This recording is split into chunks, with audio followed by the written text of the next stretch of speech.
Hi guys, welcome back to Relatable Girl. Tonight we are going to be talking about Mr. Robot. So, hoodies up. Okay, maybe not quite that far. Here? Okay, I think we're good. All right, so this is going to be a little bit different from what I usually do on this channel, but sort of in line with the Sci-Fi Rewind. I want to do something that is about one of my other passions, which is speculative fiction and all of that good stuff. And I'm going to include Mr. Robot in that for a couple reasons, which we will get into a little bit later. But this is going to be the first video, and I'm going to combine my thoughts about episodes 1 through 3 because I'm a little bit behind. And then from now on, I will be putting out a video every week about this final season of Mr. Robot. If this is your first time on my channel, my name is Kendra L. Saunders. I am the author of the Alien Popstar series. I am the owner of Half Lucid Jewelry, and I talk a lot on this channel about both living in New York City and also living with severe allergies. There are playlists where you can check out more stuff about that, but for now, we're just gonna get right into Mr. Robot because that's what we came here for. I started watching Mr. Robot only last year. I was quite a bit behind from everybody else. It was something I had been very interested in watching for a long time, but I just kind of kept putting it off because people told me that the show was really stressful. They were right. The show is pretty stressful. That being said, it is worth a watch. And obviously, before we go any farther, I'm going to say this whole video is going to be full of spoilers. So please, if you have not watched the show yet, you haven't watched this new season yet, you should stop right now and don't watch the rest of this video if you're planning to, you know, watch Mr. Robot. But if you have already caught up or you don't care about watching Mr. Robot, we can continue.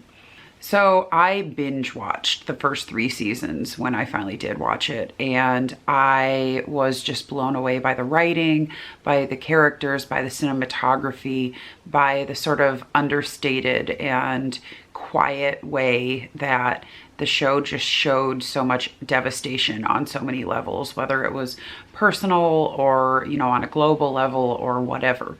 I was just very much drawn to most of the characters. I found them all to be interesting in their own way. And around about season 2, I started having some suspicions that maybe the show was gonna go in a slightly speculative fiction direction.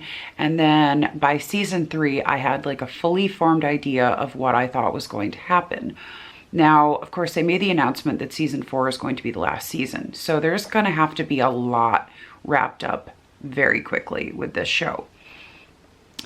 So moving on to season 4, I went into this thinking that, okay, you know, we've seen Angela get like sucked into everything that White Rose told her. Angela has seen something that has made her believe that her mother, who is dead, will be able to come back to life, and that all of the people that E-Corp are responsible for killing are somehow going to be brought back, or it'll be okay that they died because something is going to happen. White Rose is going to do something. And White Rose showed Angela something that made her believe this.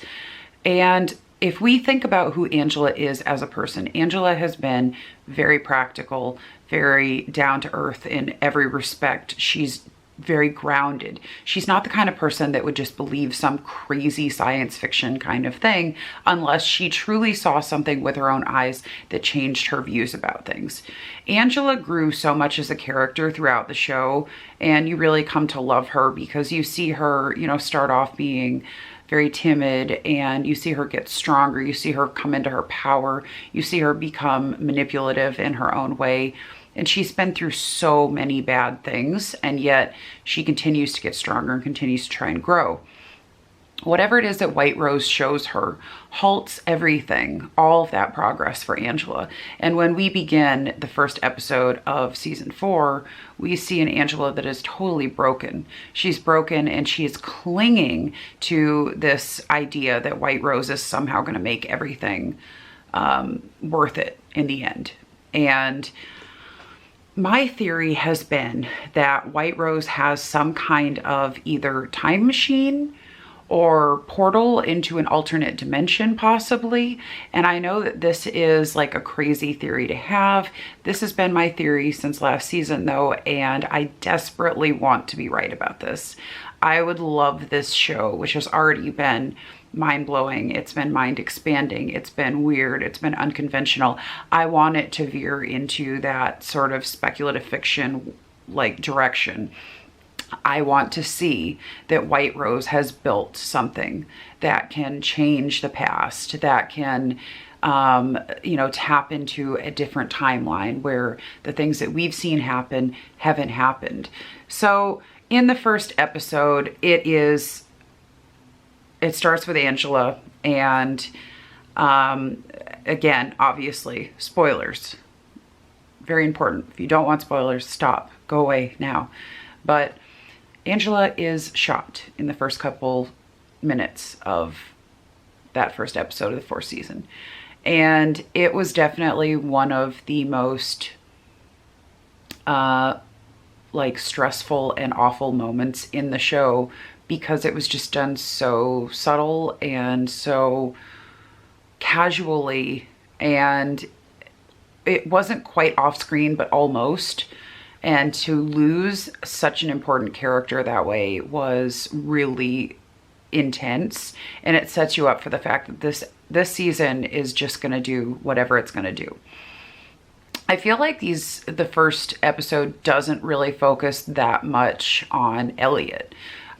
I feel like we get a little bit more look into the girls almost, you know, but also into White Rose and into E-Corp and all of that. I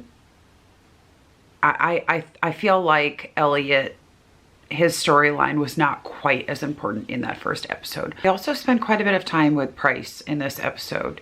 You know, he has this whole important scene with Angela in that opening. And we get a feeling that we're going to finally kind of get inside his head a little bit more. Also check in with Darlene.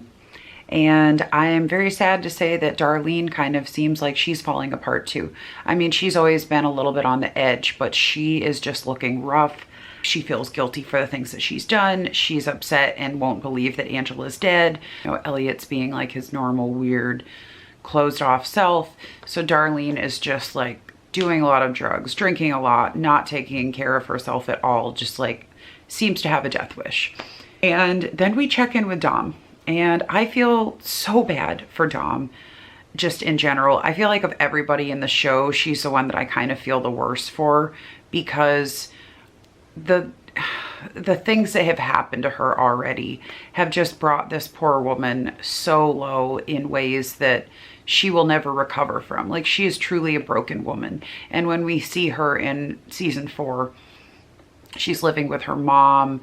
She obviously hasn't left her room much. You know, her life is falling apart. This woman is not doing well. And it's really sad to see that. I'm gonna kind of blend those first couple episodes together just because I, you know, have watched them over the last couple weeks, and some of the events have kind of blended together in my mind.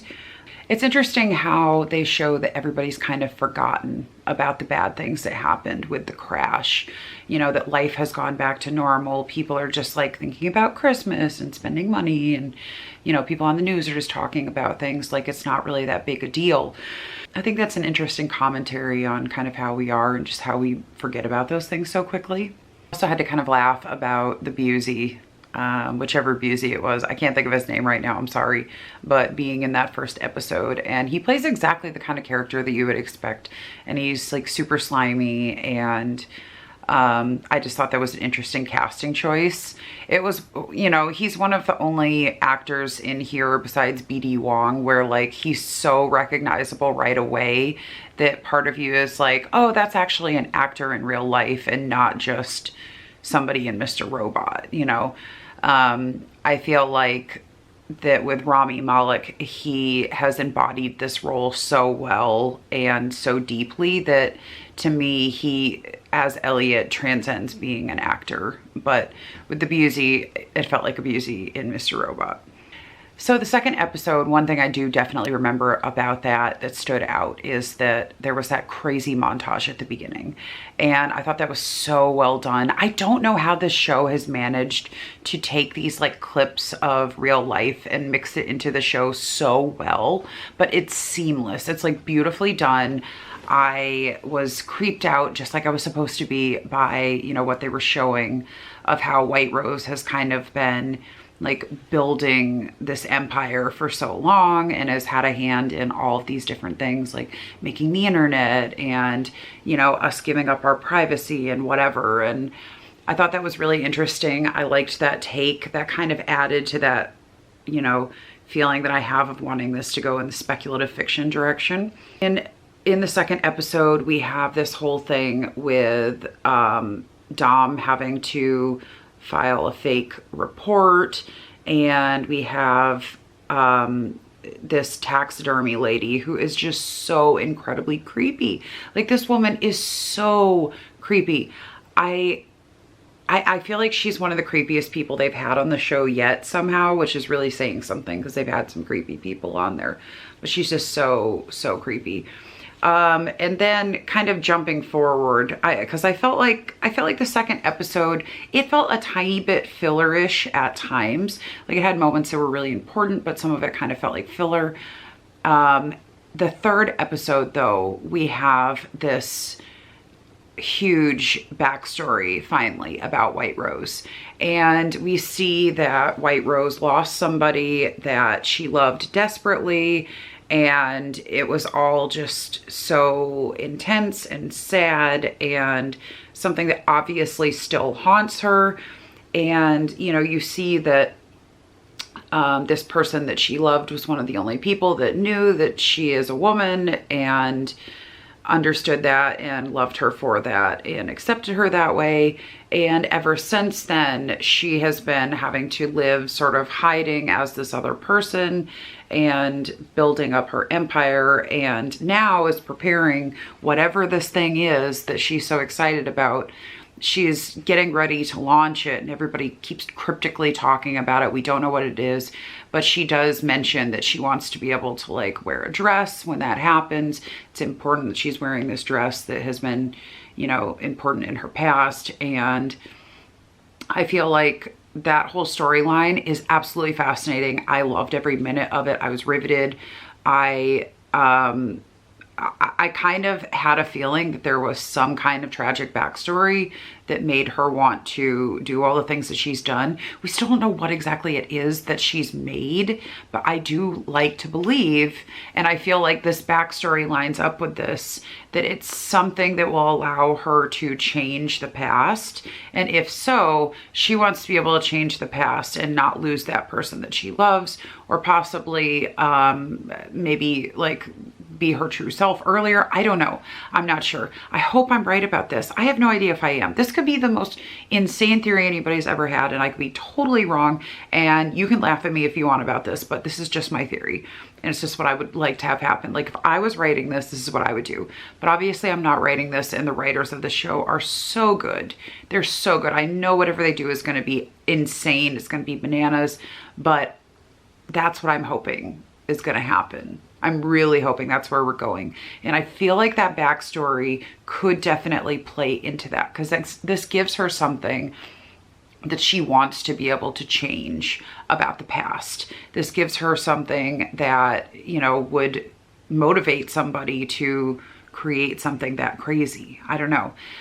We also have this hint that, you know, Elliot obviously has his different personalities, mainly Mr. Robot.